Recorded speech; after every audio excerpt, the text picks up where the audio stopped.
बात करते हैं, चीज को लेके हड़ताल है। देखिए, आज पूरे देश में आज और कल पूरे देश में राष्ट्रव्यापी हड़ताल है, जिसमें बैंक के साथ साथ सभी ट्रेड यूनियंस के मजदूर आज रोड पे हैं। मुख्यतः बैंक का हम लोगों का 8 सूत्री डिमांड है, जिसमें बैंकों का निजीकरण जो राष्ट्रीयकरण किया गया था 1969 में, और देश की अर्थव्यवस्था कहीं बहुत अधिक चला गया था, ऊपर चला गया था। बैंक को फायदा हो रहा था, देश को फायदा हो रहा था, आम जनता को फायदा हो रहा था। लेकिन ये सरकार जो है पूरी तरह से व्यापारियों को ये अपना भारत का संपत्ति जो है वो बेच देना चाहती है। जैसे भारत सरकार का अर्थव्यवस्था का रीढ़ बैंक को माना जाता है, और बैंक जो है ये बैंक को अपने चंद आदमियों के साथ ये बेचना चाहती है, और बेच करके ये अपना जो पार्टीज के फंड जो है उसमें ये लोग अपना जमा पूंजी करना चाहते हैं। ये आम जनता का पैसा है, बैंकों में जो है आम गरीबों का पैसा है, आम मजदूरों का पैसा है, रिक्शा वाले भाई का पैसा है, किसानों का पैसा है, ठेला वाले का पैसा है, छात्रों का पैसा है, उनके महिलाओं का पैसा है। ये तमाम जो पैसा है ये छोटे छोटे जेब का पैसा जो है बचा कर रखते हैं बैंकों में, और ये सारा पैसा जो है ये भारत सरकार, मोदी सरकार बेच देना चाहती है। और बेच देना ऐसा करती है कि हमारे जो आज के डेट में जितने भी मजदूर वर्ग के लोग पैसा रखते हैं, बचत खाता में पैसा रखते हैं, वो पैसा का इंटरेस्ट रेट जो पहले कहीं 10% मिला करता था, आज उसको घटाते लगभग 2% पर लेकर चले आए हैं। ऋण जो बैंकों से ऋण दिए जाते हैं, बड़े बड़े पूंजीपति को ऋण दिया जाता है, ऋण पहले मिलता था 14% पे, आज कौन ऋण लेता है? गरीब वर्ग के लोग ऋण नहीं लेते हैं, बड़े बड़े पूंजीपतियों को ऋण चाहिए। वो ऋण लेने के लिए उनको ऋण का ब्याज दर जो है 14% से कम कर करके उसको 5% पर ले आते हैं। अब ये देखिए, खेल देखिए, जनता का पैसा किस तरह से बैंकों में रखा जाता है, और वो सारा पैसा पूंजीपति उसको यूज करते हैं, और जब सारा पैसा वो ढकार जाते हैं, बैंकों को जब लूट लेते हैं, तब वो भारत सरकार के सौजन्य से उनको विदेश भेज दिया जाता है। बड़े बड़े फ्रॉड, नीरव मोदी, मेहुल चौकसी, अभी 23,000 करोड़ का फ्रॉड, इससे बड़ा और फ्रॉड क्या हो सकता है? ये टोटल पूरी तरह से ये कत्ल है, आम जनताओं को मर्डर किया जा रहा है, सारा देश त्रस्त है। लगभग आज के डेट में 20 करोड़ मजदूर, हमारे देश की संख्या में 20 करोड़ मजदूर, 1/5% लोग आज सड़क पर आ गया है। देश की स्थिति कहाँ जा रही है? ये सोचिए, देश कहाँ जा रहा है?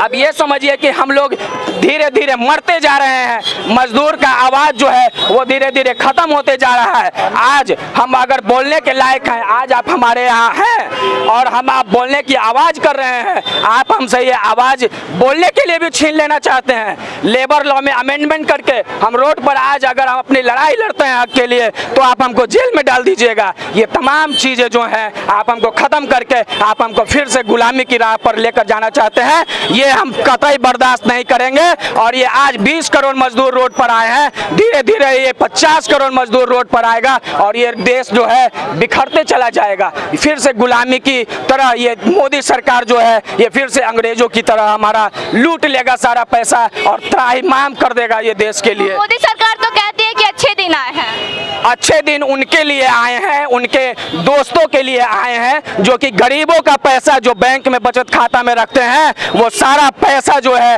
वो चंद पूंजीपतियों को दे देते हैं, और वो भी कम ब्याज पर देते हैं, और वो सारा ब्याज जो है वो बाद में माफ कर दिया जाता है। इवन जो कैपिटल दिया जाता है, पूंजी दिया जाता है, आम जनता का पैसा जो दिया जाता है, वो सारा चीज लेकर के उसको भगा दिया जाता है, और आम जनता माथा पीटते पीटते रोड पर आत्महत्या कर रहे हैं। आप देखिए, डाटा निकालिएगा, वो कितने लोग जो है डे बाय डे आत्महत्या करते जा रहे हैं। इसका जवाब कौन देगा? ये मर्डरर है भारत सरकार, ये कातिल है भारत सरकार। कहती है कि हम उज्ज्वला योजना दिए, राशन दिए, कोरोना में ये किए वो किए, उसका क्या?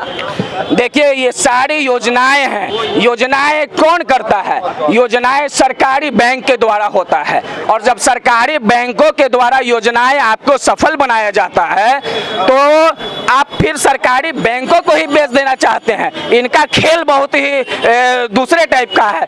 आप अपना सारा योजना जो है नेशनलाइज्ड बैंक के द्वारा करते हैं। बैंकर्स रात रात भर मर के रात रात भर बिना सोए हुए काम करते हैं। कितने बैंकरों का जान चला जाता है। उसके बाद जब ये सफल हो जाते हैं, गिनीज वर्ल्ड बुक में नाम दर्ज करा देते हैं, तो बैंकर्स जो मरते हैं, जो शहीद होते हैं देश के लिए, उन तमाम लोगों का जो है उसको नौकरी तक नहीं दी जाती है, उनको कंपनसेट अपॉइंटमेंट तक नहीं दी जाती है, उनको ओवर टाइम का भुगतान नहीं किया जाता है। ये पूरी तरह से शोषण है। और देखिएगा आगे चल के ये कल का भी हड़ताल और आगामी आने वाली हड़ताल ये बहुत बड़ा भयावह रूप लेगी। मोदी जी तो कहते थे कि हवाई चप्पल भी पहनने वाला हवाई जहाज में घूमेगा। कहाँ से घूमेगा मैडम? कैसे घूमेगा?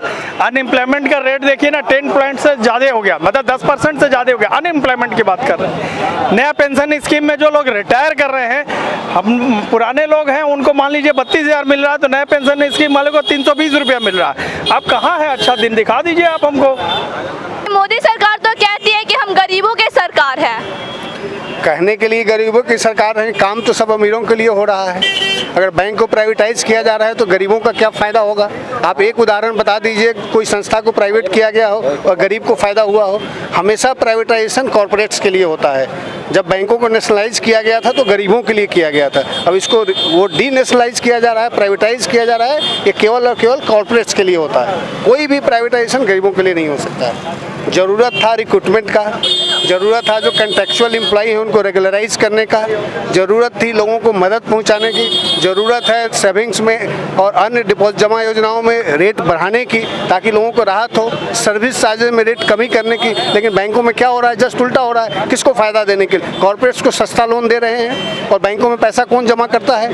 आम आदमी जमा करता है, उसके लिए इंटरेस्ट कम है। और इस इंटरेस्ट डिपॉजिट में इसलिए कम दिया जा रहा है कि लोन कम हो और कॉर्पोरेट मास्टर्स को सस्ता में लोन मिले, और वो सस्ते लोन भी चुका नहीं रहे हैं। जैसा कि इन्होंने कहा, मोदी सरकार मतलब भारत सरकार के रीजन में लोग जैसे पहले लोग अंग्रेजों का गुलाम था, वैसे ही हम लोग कगार पे आ गए कि हाँ गुलाम हो जाएंगे। तो क्या इस बार लोग अंग्रेज का गुलाम होगा या फिर पूंजीपतियों का लोग गुलाम बनेगा? गुलामी का इनके कहने का मतलब है आर्थिक गुलामी से।